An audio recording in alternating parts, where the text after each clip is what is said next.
they plan to make history here this evening. What's going on, everybody? Week 3, the NFL season's here. Just flew Brian in from Texas for this special occasion. Last week, Saturday, very, very good to us. Check out Brian's college picks. We just went ahead and separated them as a separate deal, so it'll be a real quick hit. Last week, he was 3-1-1 by the number on Friday, but by the time we actually placed the bets on Saturday, he actually went 4-1. So we got really, really healthy on Saturday just to piss it away on Sunday. So, it wasn't a bad week. We were right around 500-ish. When you say 500-ish, that means it's like almost 500. Yeah, whatever. Frickin' Rams. Rams couldn't, that was we had separate games, so it wouldn't have mattered. Yeah, one of those would have been 500. Yeah, they came back and made it 7. Like, really? Anyway. All right, well, let's go ahead and just get started. Before we get going, just like last week, these are the ones we agree on. We disagree on 5. We'll go over those here in a second, but this is what we got this week. And the drink of choice this week, Shock Top Lemon Sandy. Go ahead and just drink this. Give you a little quick...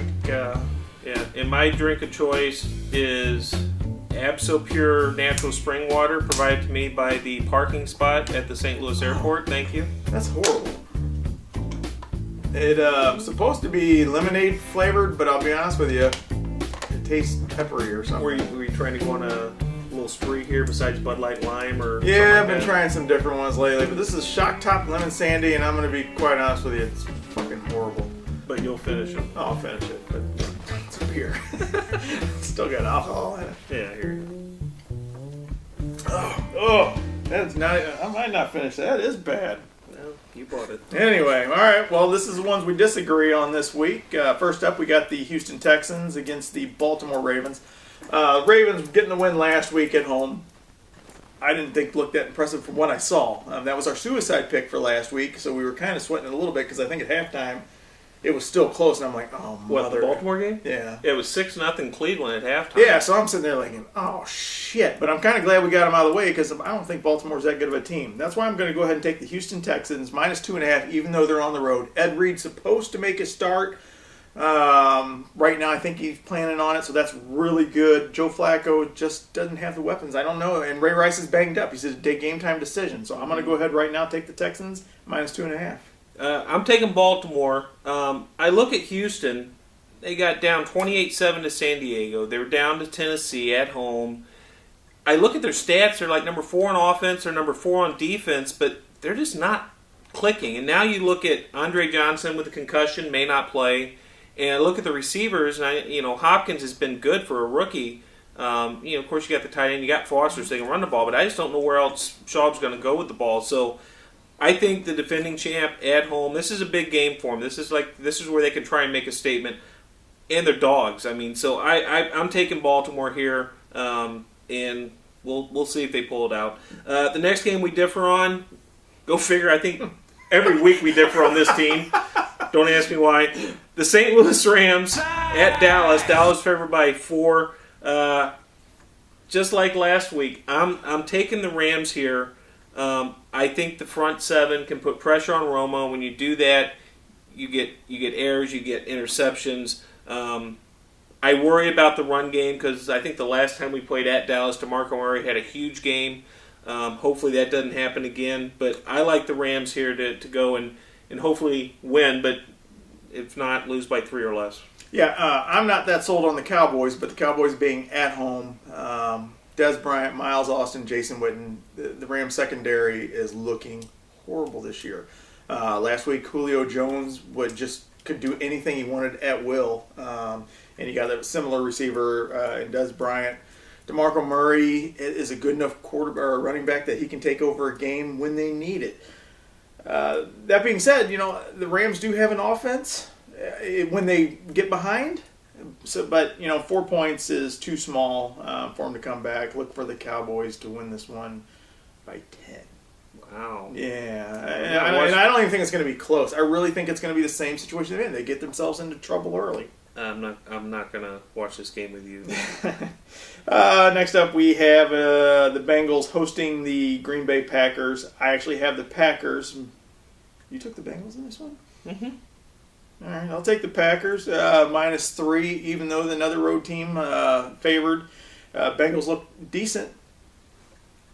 Good defense, but I just don't think they've played anything like the Packers yet. And even though the Packers have been banged up with Jordy Nelson and them, I still think Aaron Rodgers is just so elite and can make anybody better. Their running back situation, I think Lacey's not playing, but I don't even think that matters. They've played without a running back for the last 2 years. So go ahead and give me the Packers -3 on the road. Yeah, Lacey questionable still. You got Starks, who I think came in and had like 116 yards last week, had a really good game, but that's not Green Bay's offense. They're going to pass the ball, and that's kind of why I like Cincinnati. I like that front four. I like to see him get some pressure on Rodgers. I think A.J. Green will have a big game. If you see what Washington did last week, obviously it was in garbage time, but they still put the numbers up. Cincinnati at home, another team that hasn't looked sharp. Had a mediocre game against Pittsburgh, lost in Chicago in a really good game, 24-21. This could be the breakout game for them. So I'm going to take Cincinnati at home +3 to cover, hopefully win. Next game we disagree on.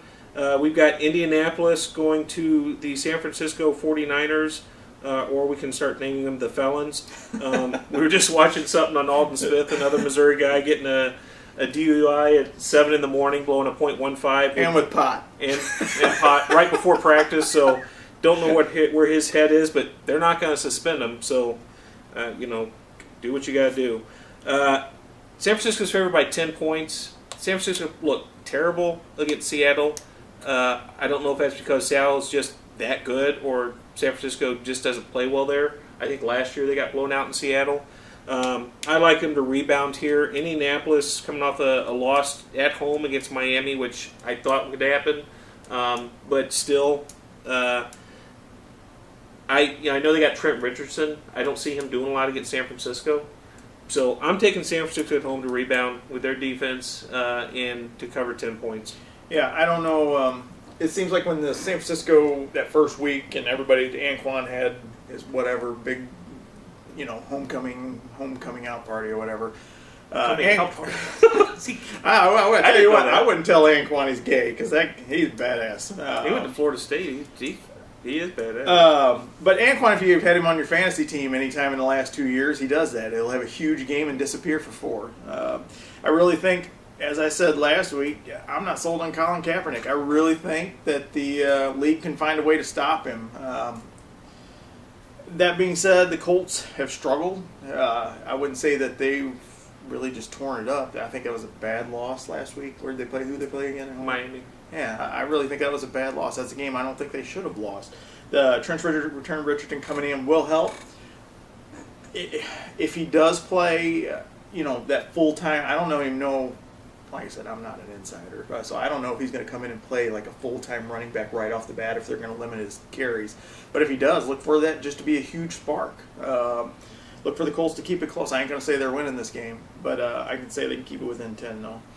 And last but not least, the Denver Broncos hosting the Raiders. Division game, 16 points on the spread. Just seems too much. I know the Broncos are world beaters right now. Put a whipping on the Giants last week at New York. But these games are always competitive, and it might not be a 3-point loss, but I think the Raiders could keep it within 14. So give me the Raiders +16. Well, they could keep it within 14, but I look at Denver's offense and I just don't see who shut. They've scored 49 and 41 points in first 2 games, and against Baltimore and the Giants. I mean, we're not talking about Jacksonville and someone else. I mean, we're talking about the defending Super Bowl champion and the New York Giants on the road, and they scored 90 points. I don't see where I know Oakland's played well, better this year than anybody expected.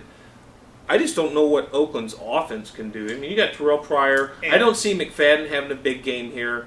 Monday night in Denver, I can't go against Denver with 16 points. Yeah, it's going to have to be heavy. Terrell Pryor is going to have to come out this game. I mean, this is going to be a game where he's going to have to kind of take over either with his legs, combination with McFadden and He him. can't they're have like any errors. There can be no errors, but I really think this is going to be a game where they just keep it closer than 16. And it scares me because I think all the games that are 10 points plus, I took the favorite team. I mean, we're talking San Francisco, Denver, and Seattle favored by. When's the last time you saw a 20-point cover? Yeah. And we both agree on this 20-point cover. The Seahawks are going to cover that 20 points, but I just don't think Jacksonville, unless it's defensive, can score. Jacksonville's terrible. Yeah. I mean, we suffered through the Rams, and I know Detroit had an 0-16 team. This team is just pathetic. I mean, if I told you the game was going to be 27-3, you'd be like, eh. Wow, Jacksonville played well. Jacksonville get 3 points. But, because I've seen a lot of people discussing that one. It's like 20 points, and a lot of people, actually picked Jacksonville. Stranger things have happened, but, I'm going to go ahead and just take Seattle home. Look for they got a college coach, so look for him to run the score up. Yeah. And the guy's an asshole. Well, the guy's an asshole. I don't like him. Yeah, I don't like him either. I can't remember his name. What's his name? Pete Carroll. Pete Carroll. He's an asshole. Which leads us in to our suicide pick of the week. We haven't even talked about this. I think we just did. Okay. You want to use them now? I don't want to play Seattle in the division at all, which eventually, they just got one out of the way. I'm just looking through here. It's either Seattle, Denver, or San Francisco. And why not anything Minnesota? Yeah, you could use Minnesota against Cleveland. You want to do that? You want to do Seattle? If we do that, Gio you would want to say shoot the big bull? We've taken 2 weeks where we've had to. I tell you what, pull my nuts out. I agree. Let's just go ahead and just take Seattle and just coast by this week. All right, we'll take Seattle. We don't have to watch Seattle. We're taking Seattle, and we're. I ain't gonna worry about this one. I'm not gonna check that game. So that's all we got this week. It's got to get better. I know a couple people have struggled. I mean, we pick all the games. A lot of people don't do that. So, when we pick all these games, we're not betting on all these games. I did not get up Sunday morning and lay a bet on every one of these. No, I picked the ones we're, pretty for sure on. Is there pretty for sure in anything? Over the ones that we have agreeing on, and we kind of narrow it down from there. Although, I was traveling last week, so because actually, Gio from Gio Knows was actually 7-0 on his picks last week. Wow, yeah, it's pretty impressive. But I agreed with all his ones that he picked. Oh, so does that make me 4-0? Because I don't do over numbers. He got the over numbers right. Oh, okay. But I think that all his. That's picks. a talent. I've never thought about trying to do over under. I think we tried one time. Yeah, okay, I'll tell you what. Right now, pick the Missouri in the over. I think it's a 71. 71.5. Yeah, take it. Fuck it. Whoa. All right. We just went to an R rating. Kitty Shock Top, Lemon Sandy. Our picks hopefully are going to be. Yeah. But anyway, I guess that's all we got for this week. Kind of just mellowing out. He's on jet lag, and I'm on jet lag. I'm on a quarter of a Shock Top Lemon Sandy world here. So we'll see you guys next week. Take care, guys.